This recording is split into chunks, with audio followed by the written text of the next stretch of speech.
It's the Jamming Fanzine podcast.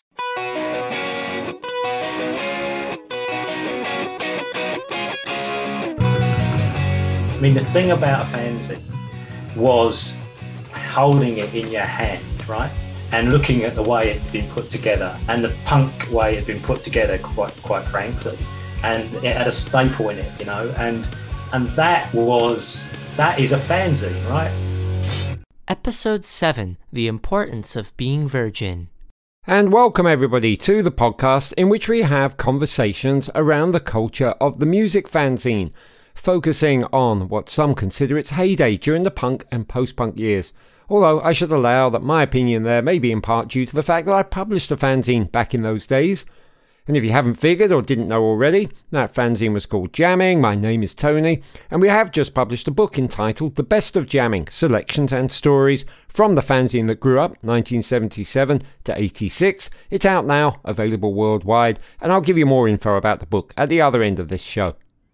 But in short, we figured it might be neat to host a podcast to coincide with the book's publication, the idea being to put together for each episode a thematic group of people connected to the culture of fanzines or to jamming in particular, hopefully not all of whom have met before, and also hopefully gather some useful recollections about that golden era of the do-it-yourself culture that was propagated and propelled by the revolution, which it was, of punk rock.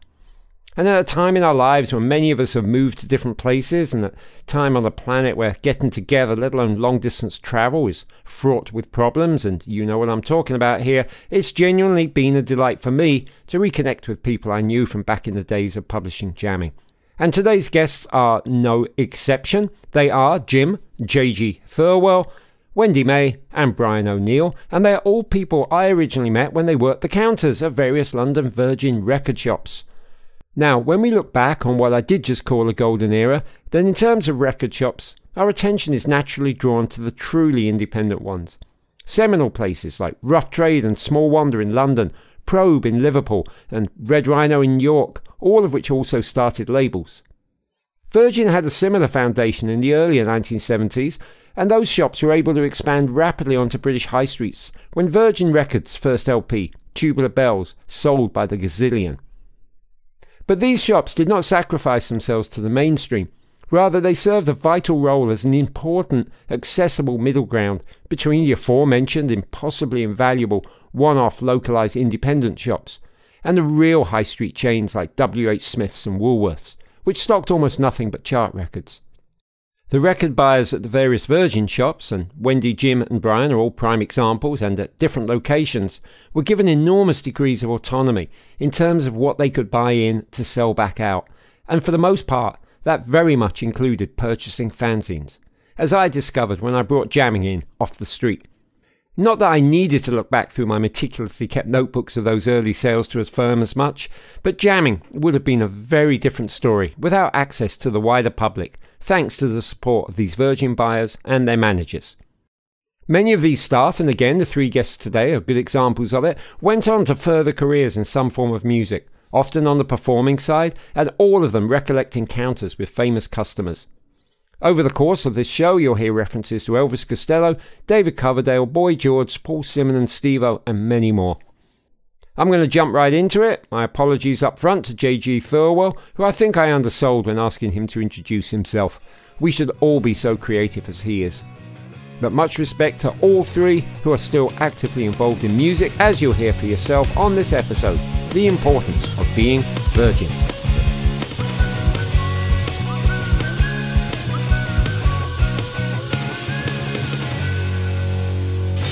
Do you want to buy a copy of Jamming? I'm Wendy May, and I work for Virgin Records shops from 1977 until 1986.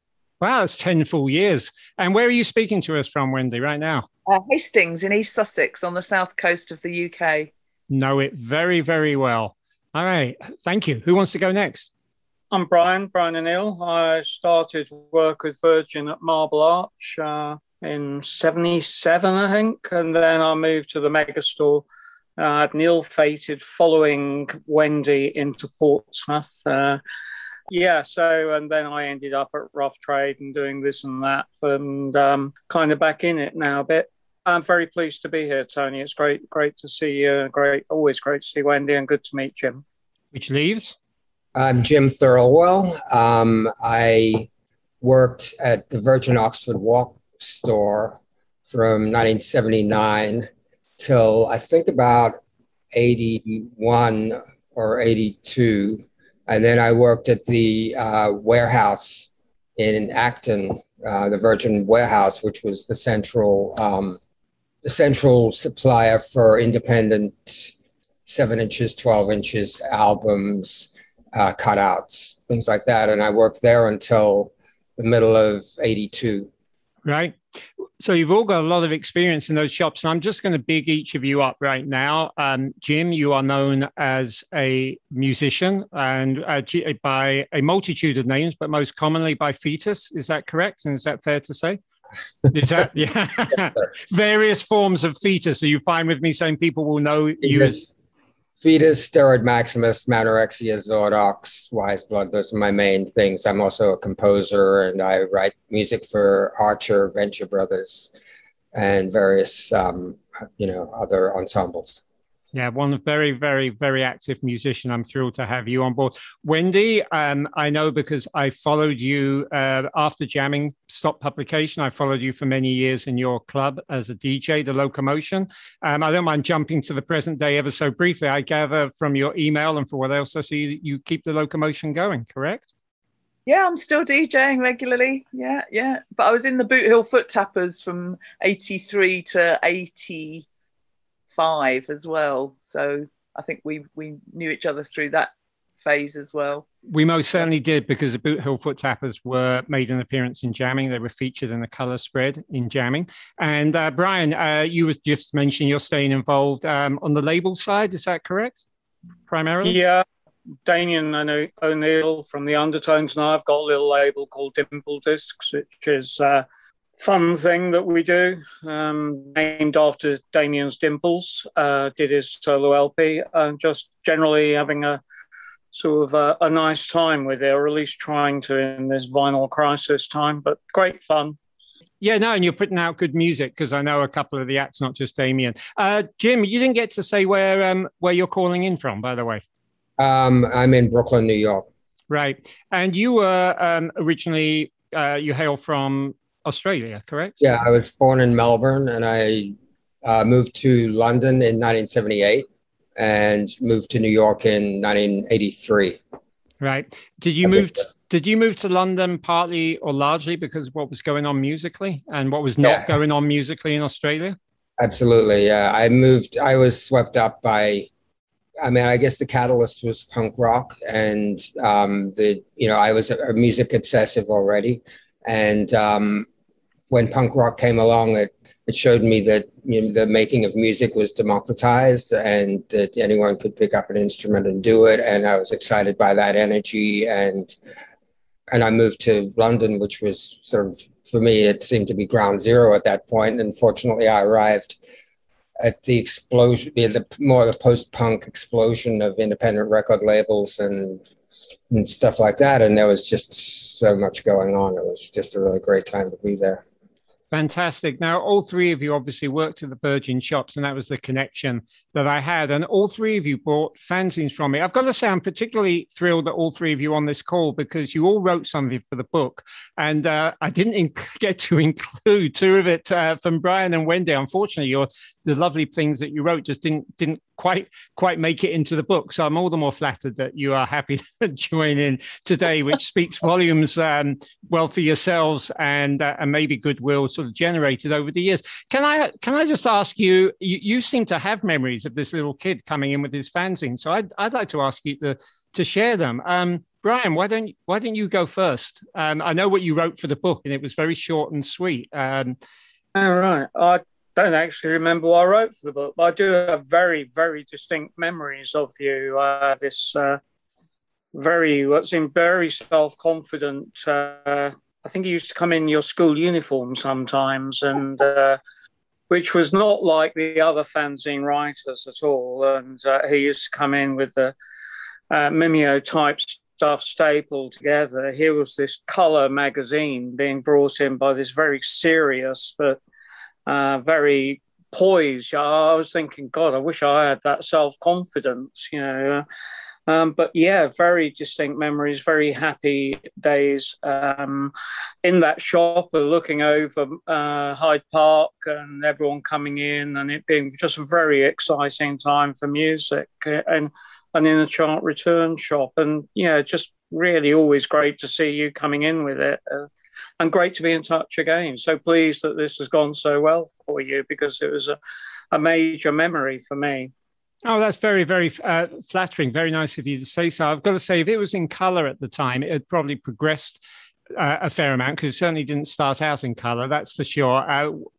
Jim, you want to just kind of recap how you remember jamming and myself from back in the day? Yeah, well, I started working at the shop in '79, and I had been working, like doing temp work, and stumbled onto the, a help wanted sign in the window of the shop, and which was really fortunate. And I was like 19 years old, and the shop had more of a dance music orientation when I moved there, and I started working at the singles counter, and we sort of, I was more interested in independent music and the imports and things like that. And that shifted the vibe of the store somewhat.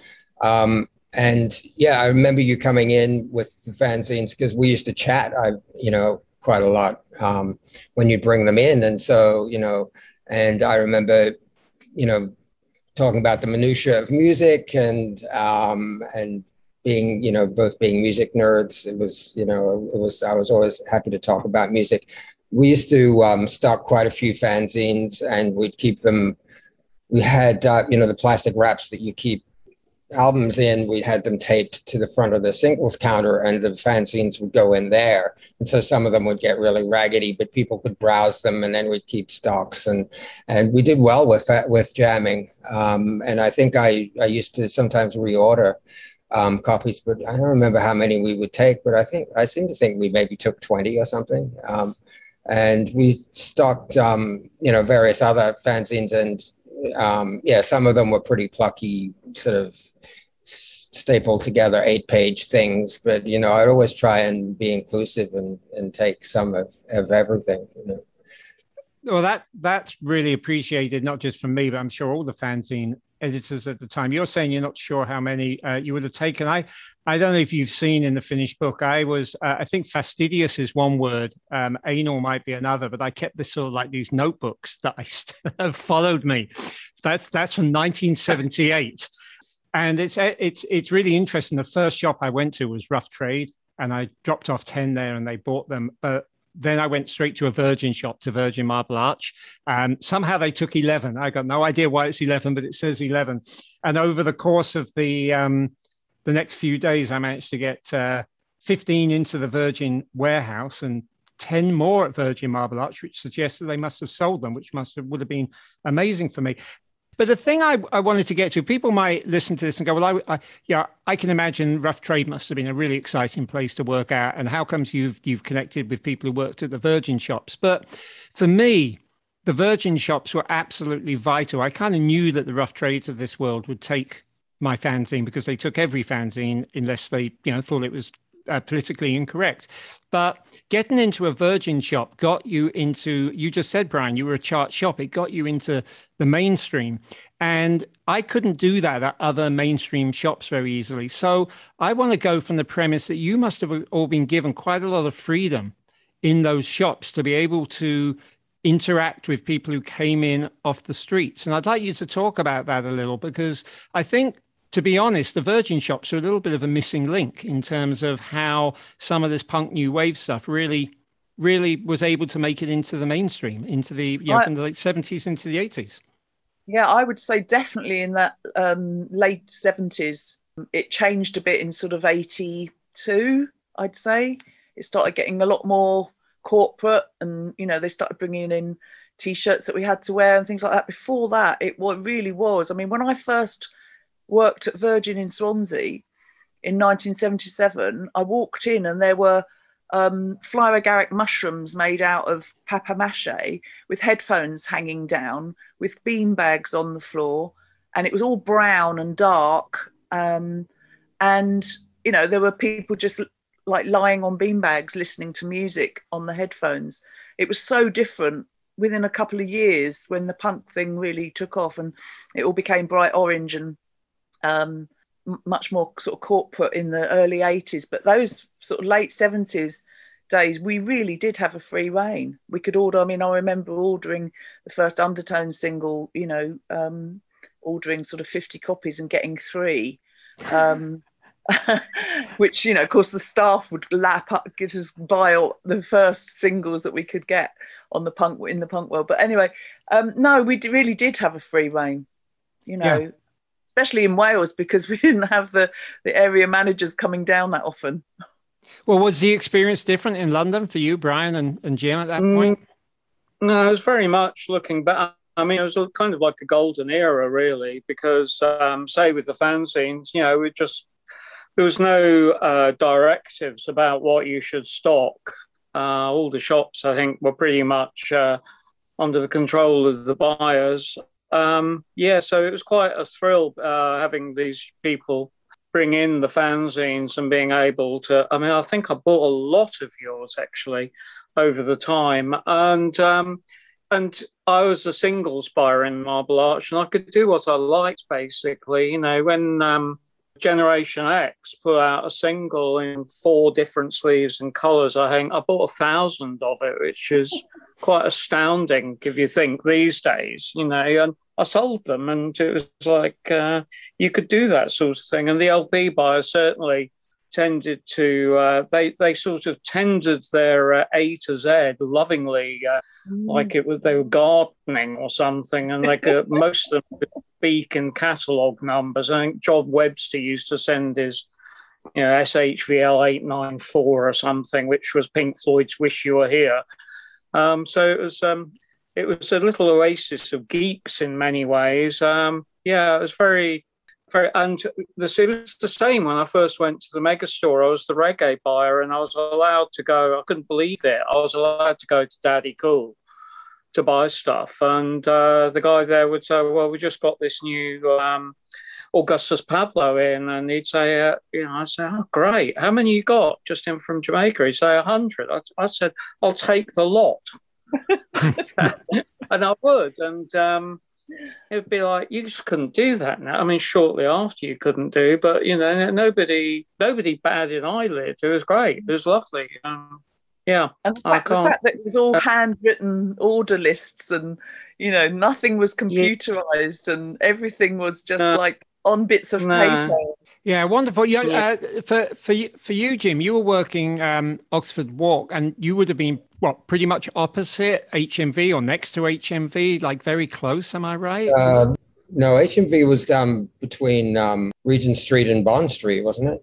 Right, of course. I know Oxford Walk was further up. Was between Oxford Circus and Tottenham Court Road. But then I was there before the Megastore opened up, and the Megastore opened up a little bit after I got there. But when I got there, Trevor Reedy was working the singles counter, and he became a very close friend, and I miss him terribly, and I can't get in touch with him, but I don't know why. But he was the singles buyer, and I was the cassette buyer, and then he became the album buyer, and I became the 7 and 12-inch buyer.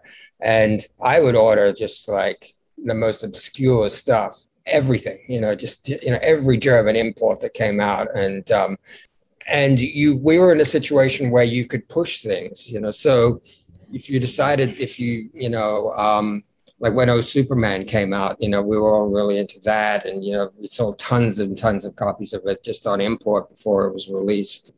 And I remember when like Swiss Energy Where's Captain Kirk was hovering on the outside of the top 50, and we were really trying to push it in and stuff. But we sold hundreds of those things.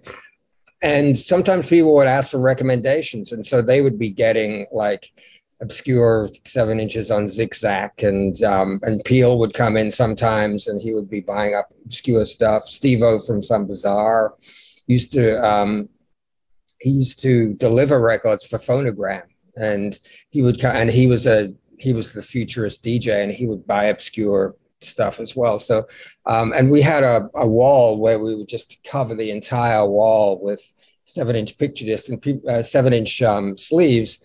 And people would come in and like stare at the wall and get intrigued by something and say, what's that? What's that? And we would play stuff. And, you know, even during the lunch hour, rush hour, I would be playing the most obscure, noisy things and selling them too. You know, it was great. We had total freedom about what we stock, and the singles department was doing great. You know? Yeah, you've actually brought it back to me, and thanks for the recollection. I can place everything now. So the reason that I wanted to mention HMV is it's important to mention because that might have been considered the other sort of national store shop that wasn't, you know, WH Smiths or Woolworths. But I could never get jamming into HMV. I would go into HMV with every issue and say, you know, can I speak to somebody about taking a fanzine? They just say, we don't take fanzines. You know, you have to go to the head office. Then I'd walk down the road or catch the bus. You'd probably just jump on the bus on my school pass, come into one of your shops, and you'd be like, here you go, here's cash. And so that difference was monumental because on one, it also meant that for kids and for those who were interested, if we wanted to get something that we kind of felt like we had a good chance of buying it, of being able to find it and being able to find something semi-obscure and fun, you know, like what else is on the wall, what fanzine will be in stock right now. The Virgin shops were the place to go because you weren't discriminating against the latest EMI record, which, to be fair, and I loved Rough Trade to bits. I mean, I genuinely did, but I'm not sure that they ever made a point of selling records from major labels. So you could go into a Virgin shop and you could buy whatever the latest major label new wave, you know, signing was, but you could also pick up a fanzine or, like you say, Jim, look at the wall and just be like, what is that record? And you would probably, somebody would play it for you. You might walk out with it. And so that was the real difference between those shops. And it's why I think you were very, very important in terms of what you did. And that great thing of being, like Jim said, being able to introduce people to new stuff, just recommending stuff all the time and having that sort of time to just play records to people that were coming in the stores. I mean, you go into a record shop now and, you know, unless it's like a little indie, if I went to HMV, there'd be no records for me, you know, nobody would be saying to me, hey, have you heard this? Do you want to hear this new single? It just doesn't happen, you know. And so, yeah, I mean, when I worked at Notting Hill Gate, it was fantastic because we used to get a lot of 12-inch imports, you know, the reggae Jamaican imports. And Simonon would come in. Paul Simonon lived in Ladbroke Grove, and he would come in and he'd just like, what's new? And I'd just get all the dub plates out for him and play all these tracks, and he'd just buy the whole lot, you know. And yeah, being able to recommend stuff. I mean, Costello was one of my regular customers at Notting Hill Gate. I was always playing him new stuff that was coming in or some old re-releases or whatever, you know. But yeah, that's great. That's fascinating. So I think that's what the DJ thing for me is, you know, being able to turn people on to music. That's the thing. I think that's hopefully why people should work at record shops. I mean, obviously we all want to, we all need to eat, so you got to work somewhere. Yeah. But hopefully the attraction of working at a record shop is you get to be that conduit between whoever is making, I'm going to call it the art, the creative product with the emphasis on creative, and the consumer at the other end. You can be the person who can be, exactly. You know, don't try that, try this. Yeah, exactly. But when I have a look along here again, because I mean these notebooks are hilarious, especially the fact that I've kept them, but we use them in the book as well. And I am seeing that when I got up to Jamming 7, which is really only the third properly printed issue, but it's the first one Better Badges did, and I have a feeling I must have been able to just keep coming and going from Better Badges with stock, because on the first day I took it around, Virgin Marble Arch took 75 copies from me, which was enormous, and you paid me up front. So that must have been you probably, Brian. Yeah, it must have been.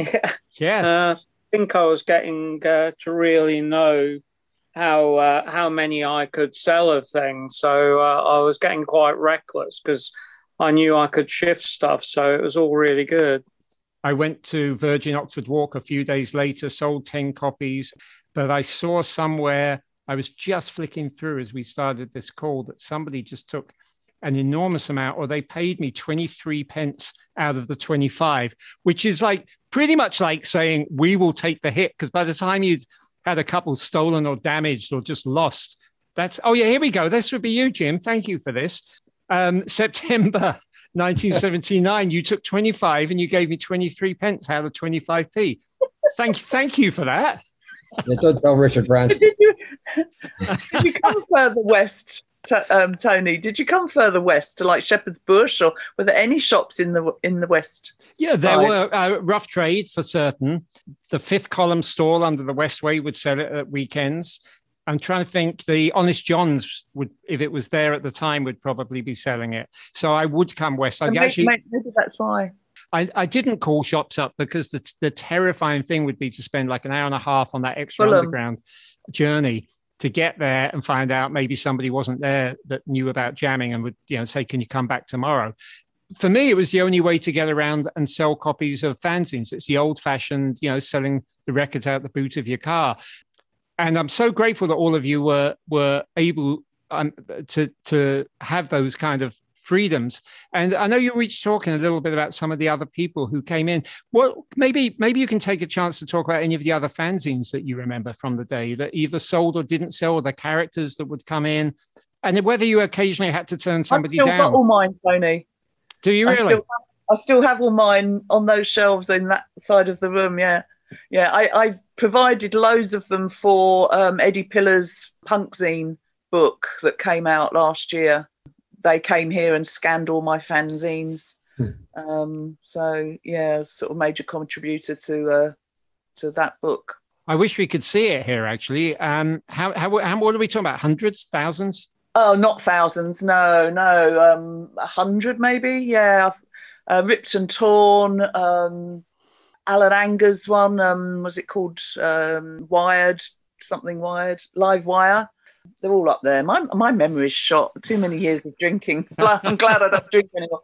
I could dig them out. But Well, that's great you held on to them, because unfortunately my fanzine collection disappeared when I moved to the States. I was trying to get it into safe hands and it just couldn't happen. They ended up getting dumped, and it was a real shame knowing how valuable some of them are now. Yeah. Jim and Brian, what do you remember about other particular fanzines that you found potentially inspiring at the time or would sell well for you? I particularly liked, I think it was called Strictly Confidential. The guys from St. Albans Art School used to come down, and they had a group called the Tea Set. A lot of them were in the Tea Set, and they were just such a laugh. With some good mates, and I was always struck, I think because I'd come from Cardiff and felt very much the country hick up in town, to suddenly meet all these ultra confident, or what seemed to me to be ultra confident home counties people who actually knew people in bands, which I never did. It was quite and they were just really nice and very friendly. And they went on. I mean, Callie Callum now looks after Nick Drake's estate. He was in that. Nick Egan, who did a lot of work with Malcolm McLaren, was big in it. And Pete Barrett used to hang around, be part of it. He did most of the Dexies and a lot of the Clash covers. So those guys particularly impressed me, because suddenly you'd be sort of confronted by a gang of really friendly cartoon characters. I particularly remember them. And I remember Chris Nees coming in and bringing Danny Baker in and saying, oh, this is the new editor of... Sniffing Glue? Sorry? Or Zigzag? No, Sniffing Glue. Yeah, he was working there with Sniffing Glue. And of course...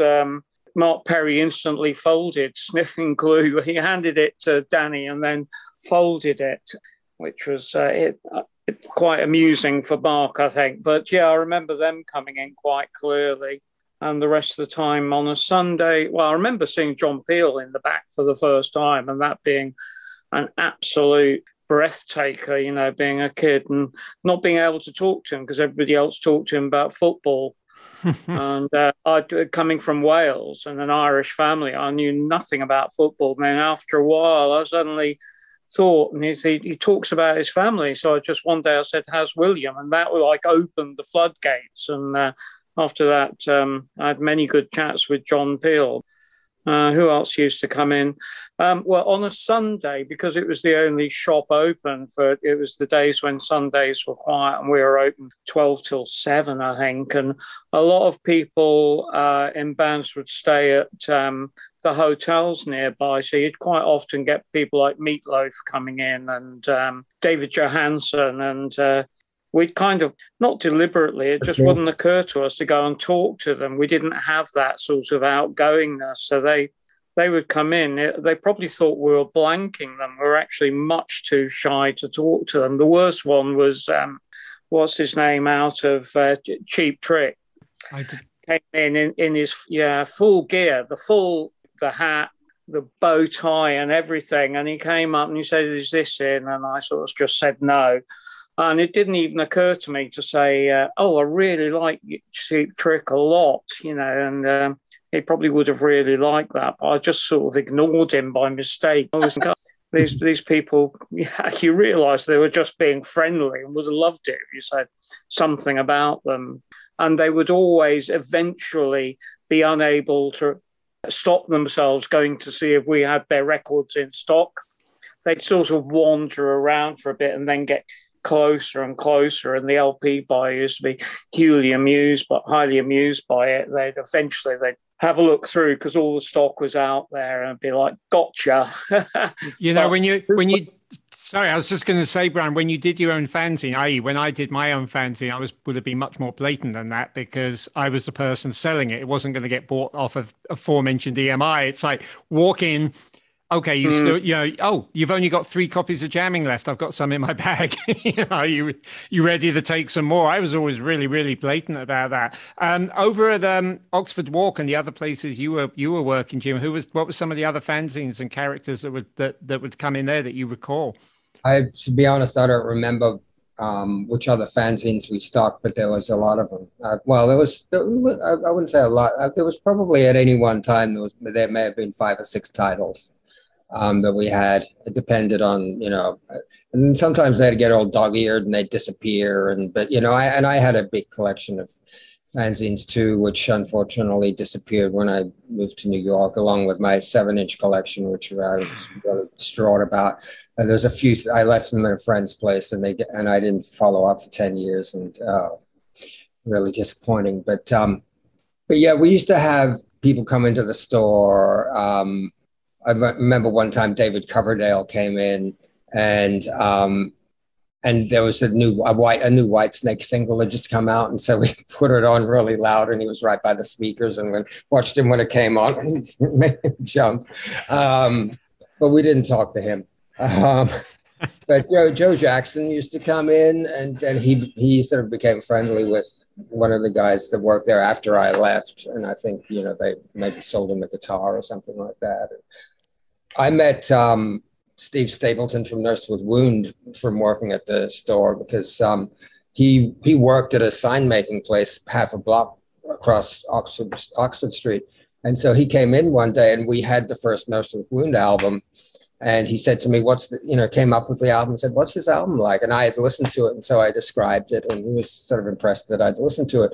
And then that became, we became friendly. And then I was starting to make music, and then that turned into a collaboration. And then he opened my ears to an incredible array of music that I'd never heard. I mean, he's just kind of changed my life, and also to the most ear-opening ways of creating music, not using instruments, not using any ability, just going in and manipulating sounds and whatever just came into your imagination. And so that was kind of a life-changing thing. And through him, I met, he brought in William Bennett and from White House, and we used to go out to the pub for lunch at lunchtime and stuff. And then I started recording with Nurse with Wound. We'd go to this studio in Shepherd's Bush every Friday night. But also Trevor, the other guy at the singles counter, used to go to these clubs like Billy's and Club for Heroes and stuff. And so he became friends with Boy George and Jeremy from Hazy Fantasy and Marilyn and people like that. And they would come down to the store because they lived not far from there, up by the top of Tottenham Court Road, up by the Scala and stuff. And they would come in the middle of the day in full makeup, fully club kitted out, and they were delightful and really nice. And when I put out the first Fetus single, I gave a copy to George, and he was DJing somewhere, I can't remember where, and he came in one day and said, "Oh yes, I love playing your single. It clears the place out. I play it the last." I used to come into the Megastore after the Blitz Club. They'd come in on a Sunday morning when we were doing stock checks, and we used to do the stock checks on a Sunday because we were closed to the public, and they used to come in all their regalia straight from the club at sort of 5 in the morning, 6 in the morning, or whatever, into the Megastore. They're absolutely useless at counting. We'd always have to recount everything they ever counted, but it was fun to have them on board in the store. Yeah. Oh, that sounds wonderful. Jim, talking about when you were putting out the Fetus record, so I knew that there was an ad on the back of one of these jammings, and quite magically, it's the very first monthly issue, and you've got U2 on the front of jamming, and on the back, we have a full-page ad for scraping Fetus off the wheel, which I guess is to some extent the Twin Peaks and the polar opposites of jamming's potential appeal. I mean, it might have been nicer for you if it was the other way around. You had the front cover, but I have converged with U2 on occasion. Yeah, it was really neat. There was some back cover ads that I've looked at that I was really embarrassed that we had. It was frustrating because I would sooner have not taken ads, but I realized very quickly that's how it worked. I was actually looking at this again and thinking 4 or 5 years ahead of Nine Inch Nails. That's my, I'm just taking it just really kind of like struck me. And I, I never get the Nine Inch Nails connection, but thank you. I think Trent really is definitely like my early work. That's one word. Okay. And, I feel like those Virgin shops were almost or maybe the better way to say it is jamming was almost like a sort of a parallel to the Virgin shops in that we were mainstream but indie. We were the fanzine that was also getting to the newsagents, and you were working in the shops that were doing the same thing. So when you say, for example, Jim, you'd only have 5 or 6 fanzines, I'm sure they were, they still played an important role. And for the 5 or 6 that could get into those shops, you played an important role for us, because the fanzine culture, let's just talk about that for a moment. And then I want to move on to how your own lives were shaped by this in your own musical careers. But just to talk from your perspective, the role that fanzines would have played in the culture at the time, because they certainly did. They were vital in Swansea. Most bands didn't come to Swansea. They got as far as Cardiff or possibly Newport. And so getting fanzines from London, along with obviously The Enemy and Melody Maker and Sounds, it was our Bible, wasn't it? Getting any information about bands and new records and stuff was vital, because we couldn't just click on the computer like you can now. And I think when you're 16, 17, 18, the voice of your peers, fanzines are written by our peers. So we were going to take a lot more notice of them than, say, maybe, some old journalist on Sounds that hated punk rock, I mean, Tony Moon used to do Strangled fanzine. I was a big Stranglers fan in 1976, 77. And the Strangled fanzine was fantastic for me, interviews with the Stranglers. And I just think they were vital in helping us sort of realise that we could do things ourselves. It wasn't just all about, books that were published by official publishers. It was doing it itself. We did a fanzine in the Swansea Virgin shop. We only did 1 edition, but it was fun doing it. Wonderful. Wonderful. Were there any fanzines at all when you left Australia down in Melbourne at the time? Well, it depends on where you draw the line on what a fanzine is, because, there were alternative publications like in the 60s, and there was one, and I can't remember the name of it, but it was more of a kind of an Oz type of like the Oz publication in England. It was a bit more like that, where it was counterculture that also covered politics and music and stuff. So there was a magazine like that, but I don't remember any. I mean, there may have been fanzines, but I don't remember them.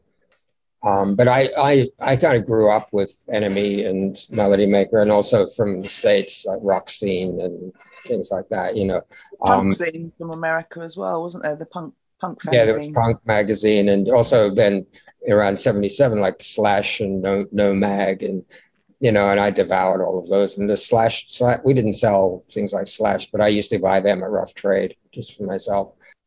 And it was like a window into that world, that you couldn't. And that was, for me, being in Australia, the Rock Scene magazine was amazing in like 75, 76, because then, I'd hear about Television and the Voidoids and stuff, and they'd be my favorite band, and I hadn't heard a note of them, And then when I was in London, then I was sort of interested in Slash, because that was like the most exotic thing, like California, this scene going on in California. So yeah, and I think that there's still like a lot of it's migrated to online now, but I think there's a real role of those sort of publications being a gatekeeper of the culture, and especially now, it's really hard there's great music out there, there's amazing music out there, but it's hard to find in a lot of ways, just because of there's so much noise. And so to have websites, which are like publications like the Quietus, and it's really important to have those kind of conduits. Yeah, definitely. And I'm sure for you, similarly, Brian, you were in that hot seat for part of the time, being able to buy them in. Yeah, it was very much the thing I liked about it was the enthusiasm of the people coming in, and I guess in a way it was thinking about it, it was more influential on me than maybe some of the famous totally independent 7-inch singles, because I was quite apart from them. Whereas here, with the fanzines, the people who are actually making them were bringing them in and being totally enthusiastic. It was, and very, very friendly, really nice people. And so, yeah, that you're talking about the influence for the future. I suppose it was the first time. I mean, you'd pick up like the Desperate Bicycle single, and that would have the information on it, and Scritty and whatever. But the fanzines were the ones that I suppose was the first time I really started thinking there's a democracy here going on, without wishing to sound too pretentious. But, it was a really vital part of it, and seeing that the audience themselves could be a part of it, that it was a scene and they were out there and enjoying it. And that was a really visible aspect of it. It was quite inspiring in its own way. Oh, yeah. Virgin Swansea was the hub of the Swansea punks. The kids would come out of their school uniforms, go upstairs to my office and change into their sort of, ripped T-shirt and tie with pins in, and they'd be like 13, 14, and I still know most of them, and they say that was their saving, their safe place that they used to come to avoid getting beaten up and things like that after school. So yeah, it was very much part. It was like a youth club almost, Yeah, record shops could provide that. We have managed to stay in touch. I didn't. Wendy and Brian have stayed in touch with each other. I didn't really feel I knew Brian quite so well until we kind of got back around to doing this book. I've been able to stay in touch with Jim and with Wendy. Right up top, of course, you mentioned the Boot Hill Foot Tappers, and this was the spread we did. At a point, we were trying to figure out how to be a pop magazine, as well as how to be a we were growing out of being this fanzine. And it's like, well, how do we feature stuff that we like in a different way without just another question and answer interview? So I did that feature on you, Wendy. Foot tapping. So it's very smash hits, but I guess we're at least trying to cover the right music. You had a nice little career there for a short time, I guess. You said a very short time. Yeah. Yeah, very short time. In fact, it was because of the Boot Hill Foot Tappers, I was given an ultimatum at the Virgin Megastore that I had to make my priorities the Megastore or the band. So I chose the band, and then within about 6 months, the band had disbanded, and I was out of a job. Yeah, that sounds like the way it would go, except that you then started the Locomotion, which used to be, was it the Kentish Town? What was it, the Forum? Town and Country Club, yeah. It's the Forum. It was the Forum, an Irish ballroom, then it became the Town and Country Club. Yeah. And it was like London's most favourite venue for bands coming over from America and wherever. They loved playing there. It really was a beautiful venue, lovely atmosphere, great crowd, great people running it. Yeah, so I had a good few years DJing every Friday night there. It was one of the I'm sorry, I was just going to say, and then please carry on. It was one of the few times I would sacrifice myself for late night buses, because I lived on totally the opposite side of London. And after jamming packed in, I had a sort of a youth to live, because I worked so damn hard for so long, and I had a group of friends that loved going there, and I was like, I can finally just go out and enjoy myself and not have to worry about getting to the printers. I was so chuffed a few years, not that long, well, probably 10 years ago, that I discovered that Nick Hornby used to come and stand up in the balcony watching everyone dancing, and that High Fidelity was based on the Locomotion. Difference between him and me, I've got to say, is I was on the dance floor dancing. I know, me too. Yeah. And I'll never forget Phil Jupiter's, when he was dancing to Barefooting. He took his shoes off, and at the end of the night, he had to get the night bus back to wherever he was living in the East End with one shoe, because somebody had kicked his shoe away. Well, I also remember you're saying at the time you wanted to carry on doing the Locomotion into your 50s, and lo and behold, you succeeded. I'm into my 60s now, Tony. Well into my 60s, yeah. So you exceeded.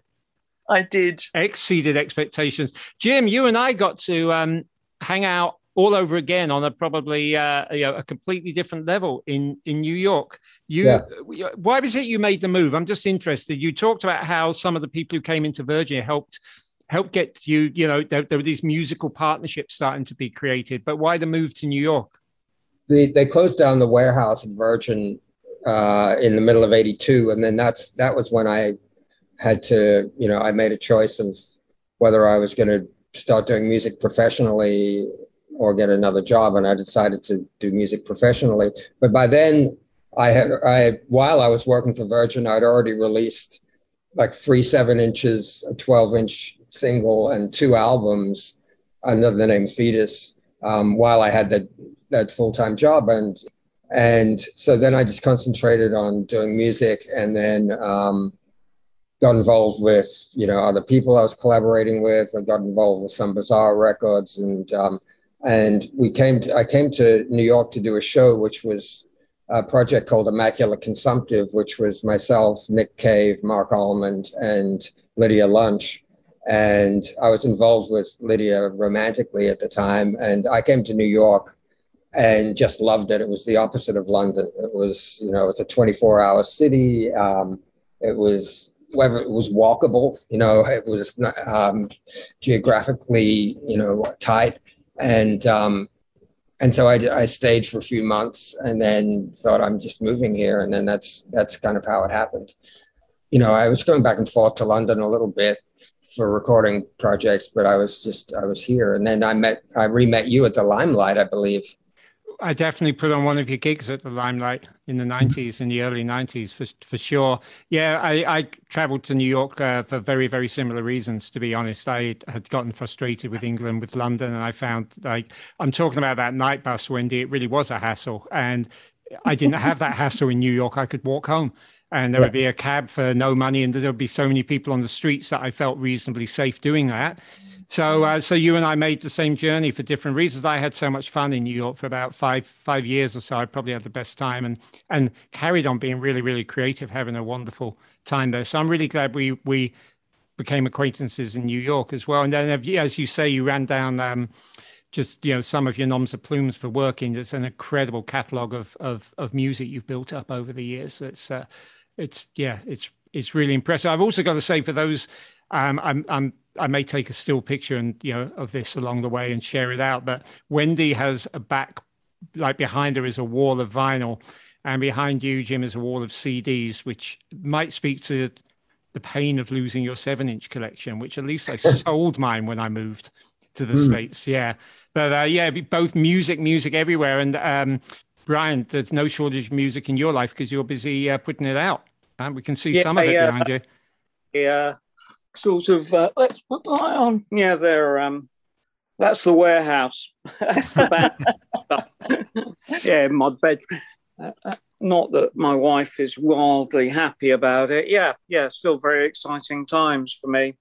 Well, just Just speak for a moment to what it's like to put out music at a time when people aren't buying music, because hopefully somebody like Jim can still find a way to earn from music. But how do you earn by putting out sort of quote records?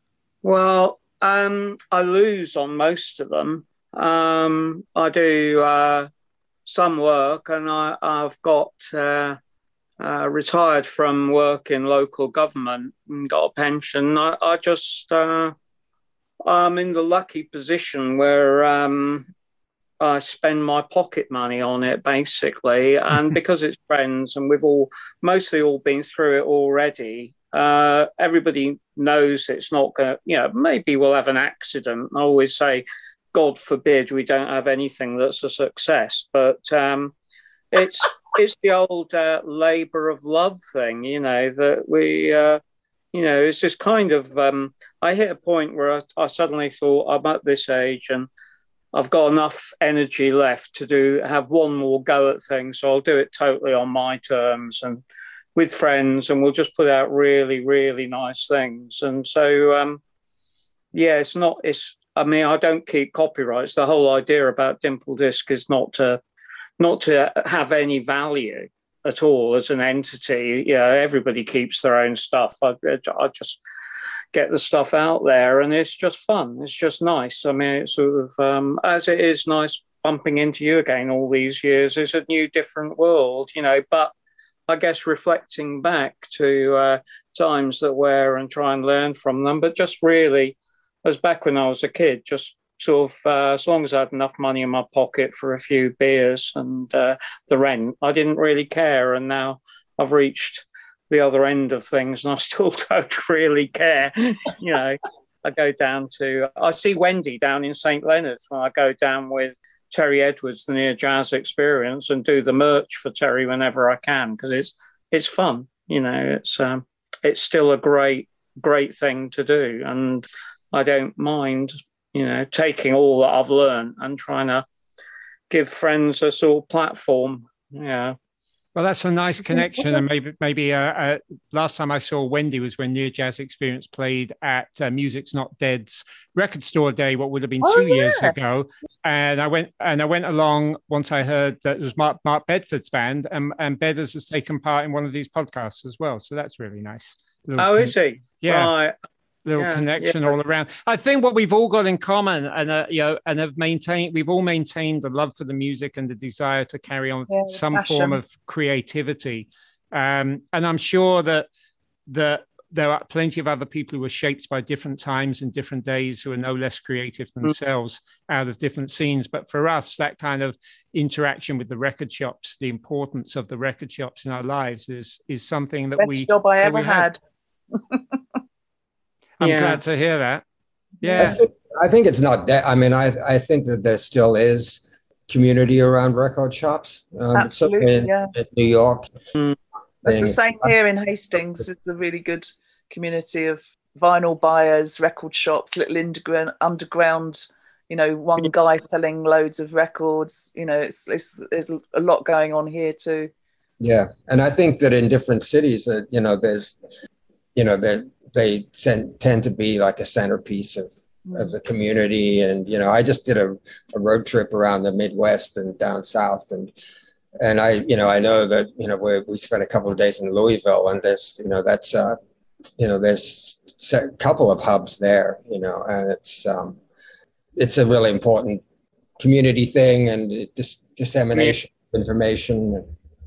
There's no doubt about it. And I'm fortunate. I've actually got 2 record shops on my local street, and they both seem to, thrive. And they do carry on. There's still places that I just stop in and see what's come in. And one of the owners I know really well and go for a drink with. And I mean, absolutely, record shops are so great that they've maintained their importance. Vinyl sales have outstripped CD sales now, haven't they? Yeah. Yeah, it's really, it's a good thing. And, in another scenario, I'm sure we could just keep this going and keep this going, apart from the fact that, at some point one's got to wrap up a podcast. I've got the classic later life thing, which is my kid just called me to ask why I haven't made him off the school bus yet. So, like parental duties call. And yeah, my cat's calling me for some food. Thank you so much for all taking part. Thank you for being part of the book. Thank you more than anything for the ones of you who did for buying the jammings back in the day. It made all the difference to an aspiring fanzine writer, and I'm so glad that we all stayed creative and we all stay in touch in different ways. And wonderful speaking with you all. Thank you.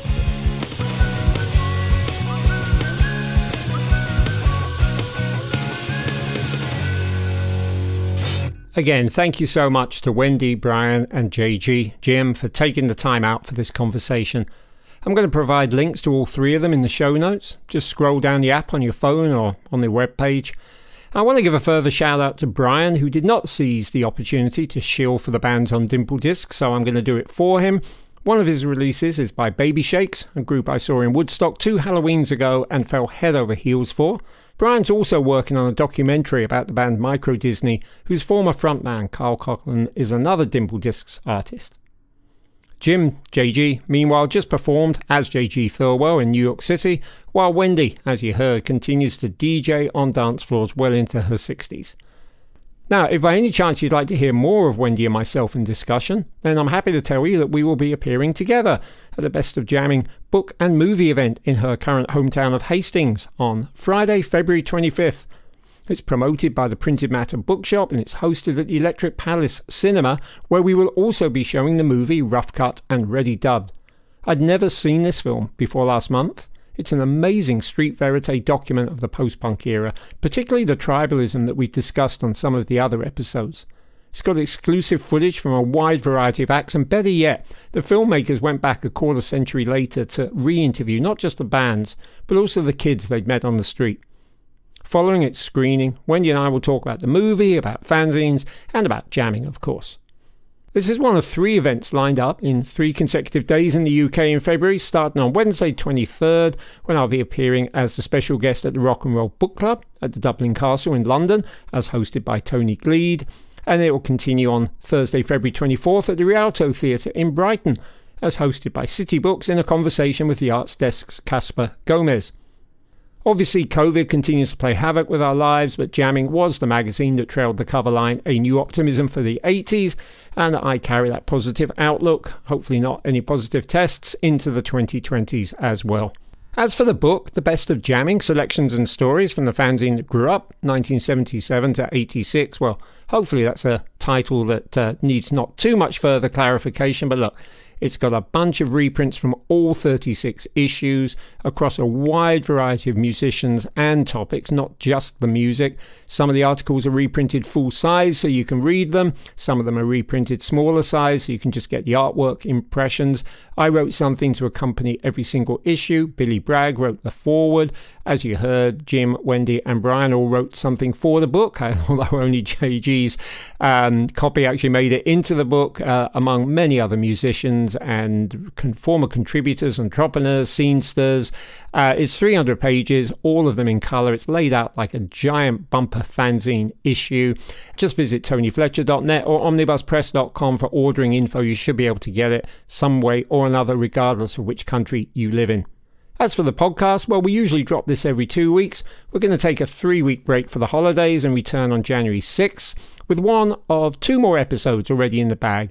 Either a conversation with the jamming contributors Paul Davies, Bruce Dessau and Ross Fortune, all of whom went on to further writing and editing jobs after getting their start with jamming, or with Brian Young from the band Rudy and Peter Jaffo Jervis from the band Zeitgeist, who, along with my own band Apocalypse, were the 3 acts on the jamming record label that ran through 1981 and 1982. Yeah, 40 years ago now. I'll let my friend Jenny DeHart, who was featured in episode 1, take us out with the credits, and we'll see you down the line. Cheers. This episode of the Jamming Fanzine podcast was produced by Tony Fletcher. Greg Morton provided editing assistance and designed the logo. The Jamming Fanzine podcast theme was written, recorded and produced by Noel Fletcher. Check the show notes for more details, and if you like what you hear, please hit subscribe, leave a review, a rating or share. We'll be back on the podcast